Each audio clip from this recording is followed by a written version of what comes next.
कमजोर धारणा नहीं रखनी चाहिए, निगेटिव भाव नहीं रखना चाहिए। हर समय हमें पॉजिटिव भावों का पोषण करना चाहिए। निगेटिव भाव क्यों रखें? जब वो घोर वैश्यागामी पापी को भी मिल सकते हैं तो मुझे क्यों नहीं मिल सकते? पर हम मिलना चाहें, हम भगवान की प्राप्ति करना चाहें। ऐसे ये कह रहे हैं कि मैं किसी भी चीज को लॉजिक से समझता हूँ, पिछले इतिहास से समझता हूँ, तो मतलब मेरे को थोड़ा सा क्या लॉजिक तुम्हें चाहिए? इससे बड़ा लॉजिक चाहिए? तुम भगवान के बच्चे हो कि नहीं हो? भगवान के अंश हो कि नहीं? तो बाप से मिलने के लिए कौन सी हमको क्रेडिट की जरूरत है? कौन से हमें सद्गुणों की जरूरत है? हमारे बाप है, भगवान हमारे बाप हैं, है ना? सबके बाप, भगवान सबके पिता हैं, क्योंकि हम सब उनके बच्चे हैं। तो हम क्यों नहीं भगवान से मिल सकते? हम नीच हैं तो उन्हीं की माया में तो नीच बने।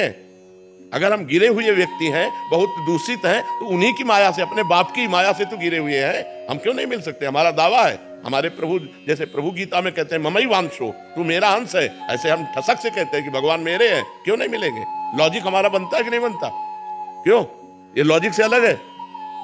महाराज मुझे लगता है कि इस जन्म में नहीं हो पाएगा, हमको 1000 जन्म लेना पड़ेगा। तो क्या तो 1000 जन्म ही लेना पड़ेगा तुम्हें हम पक्का कह रहे हैं, 1000 जन्म लेना पड़ेगा।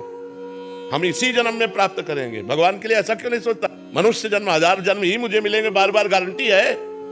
विचार करके देखो, बहुत दुर्लभ है मनुष्य शरीर, एक बार मिला है। अब अगली बार हम सुअर कुत्ता बनेंगे, क्या बनेंगे? क्या भरोसा? उसमें भजन कर लेंगे, अरे हम इसी जन्म में भगवत प्राप्ति करेंगे। जैसे तुमने प्रयास किया, विदेश में रहकर सफलताएं प्राप्त की, ऐसे ही ये सफलता के लिए सोचो, मैं हर समय राम राम जपूंगा, कृष्ण कृष्ण जपूंगा, राधा राधा जपूंगा, और मेरी श्वास छूट गई तो मुझे भगवत प्राप्ति हो जाएगी।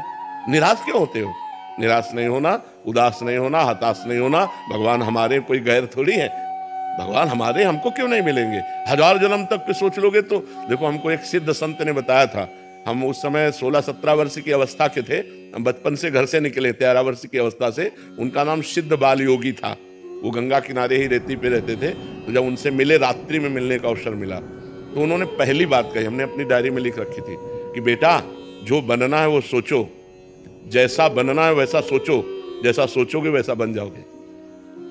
बस हम संतों की बात पकड़े थे, बड़े बड़े महापुरुषों की बातों को डायरी में अपने लिख लेते, तो बार बार रोज पाठ की तरह, जैसा बनना है वैसा सोचो, जैसा सोचोगे वैसा बन जाओगे। तो जैसे तुमने सोच लिया 1000 जन्म भगवत प्राप्ति नहीं होगी, गारंटी देता हूं नहीं होगी। अगर सोच लिया कि इसी जन्म में होगी, तो हम कहते हैं बहुत बहुत एक जन्म और खसक जाएगा। लेकिन हमारा नियम प्रण, वो हमको एक जन्म बहुत मान लो हमसे चूक हो गई, तो अगले जन्म में पक्का मनुष्य बनेंगे और भगवत प्राप्ति हो जाएगी। हम लंबा क्यों खींचे कि 1000 जन्म हमको मनुष्य शरीर मिलेगा? गारंटी कौन है? कोई गारंटी दे सकता है? पता नहीं नाली का कीड़ा बने, पता नहीं क्या बने, क्या ना बने। ऐसी बातें नहीं सोचते। पॉजिटिव सोचो, निगेटिव मत सोचो। भगवान हमारे अंशी हैं, हमारे पिता हैं, हमारे स्वामी, वो मिलेंगे क्यों नहीं यार?